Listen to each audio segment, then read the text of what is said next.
अच्छा जी, हर एक के जहन में कोई ना कोई चवल जरूर होता है। बिल्कुल बिल्कुल। मैं पूछ नहीं रहा, बता रहा हूँ।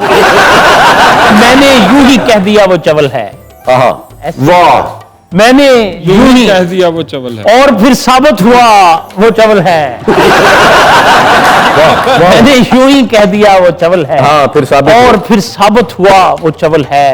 और तुम यूं हैरान क्यों हो खुद को देखकर, उसने जिसको छू लिया वो चवल है। और हम तुम जो इतने हैं वेले, तो क्यों ना मिला लें फिर डेले। हम तुम जो इतने हैं वेले, तो क्यों ना मिला लें फिर डेले। घास हमको भी डाले बराबर, वो लैला है हम उसके लेले।